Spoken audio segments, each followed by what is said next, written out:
We are with Marianne Harris from Dublin City Council in your garden, which has been called River Run. That's right. It's to celebrate the UNESCO designation of Dublin City as a City of Literature. We're one of 4 worldwide, so it's a really special designation that we received late last year. Do Dublin City Council always have a garden at bloom? No, this year was special because we were going to do readings for the City of Literature, and then it was conceived that we would try to create a garden which symbolised the city as an inspiration to writers. Well, this garden is definitely full of stories and circles and nice, interesting details. Can you tell us about the garden? Sure.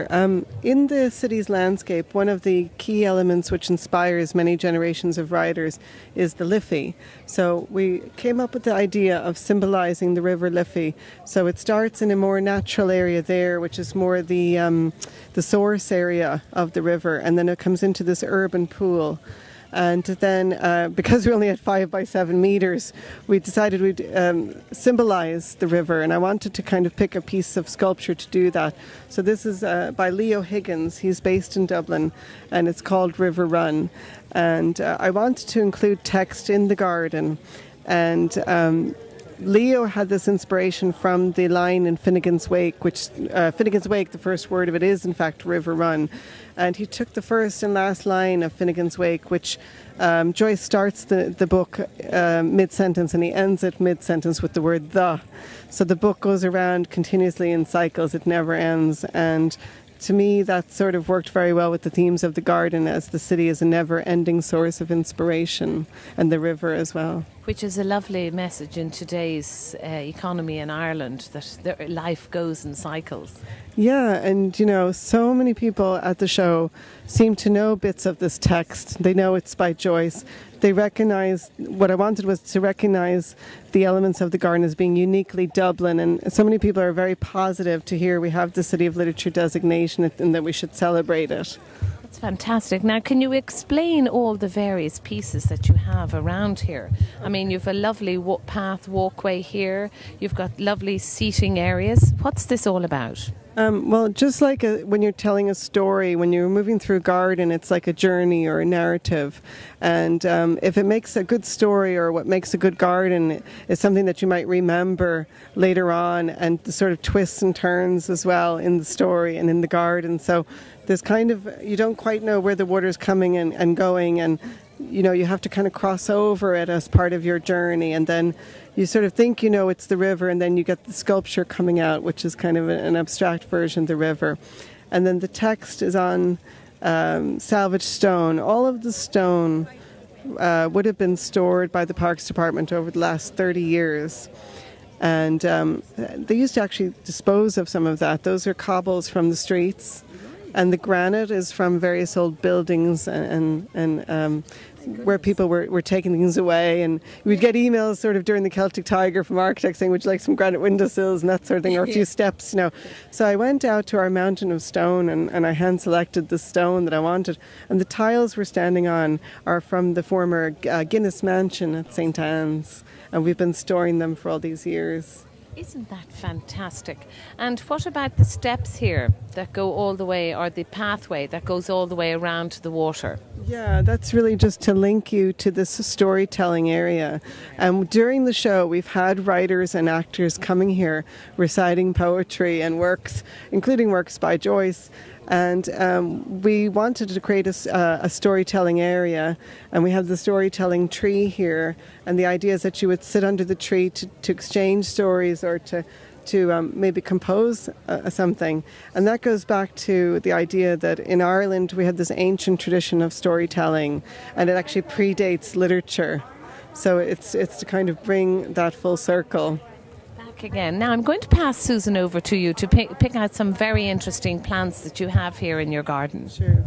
Hi Marianne, you've picked one of my favourite planting colour schemes, yellow and blue here, and I love the blue campanula, and I know you've been asked a lot about this hemerocallis. Yeah, a lot of interest in the hemerocallis, which is the Stella d'Oro variety. So it's very free-flowering, quite catching to the eye, and very compact and easily to maintain, very trouble-free kind of plant. The blue in the garden and in the foliage, a lot of it has to do with the Dubs and the Dubliners being symbolised with the blue. Oh, of course. That hadn't occurred to me. I just looked at the plants. Loads of people had said, you've got to put blue in your garden if it's about Dublin. So well, let's go to the tall and statuesque Camasias here at the back. An unusual plant. Yeah, the Camasias, a lot of people asking about those because I think they look very good in a naturalistic situation. They're almost like a bulb the way they grow, but they're considered to be a herbaceous perennial.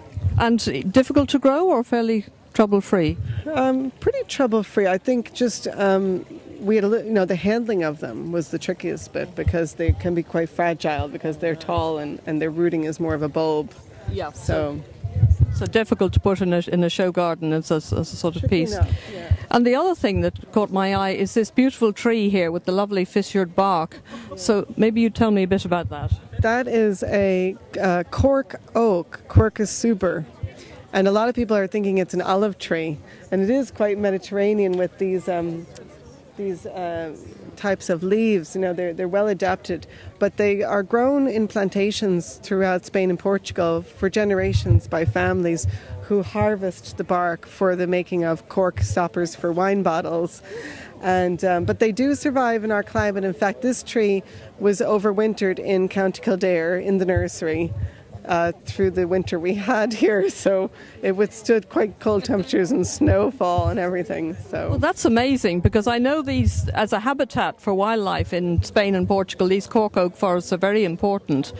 So when I see plastic corks in wine bottles, I think, oh, there goes the natural habitat. Yeah, they're actually associated with national parks now in Spain and habitat for lynx and endangered animals. So.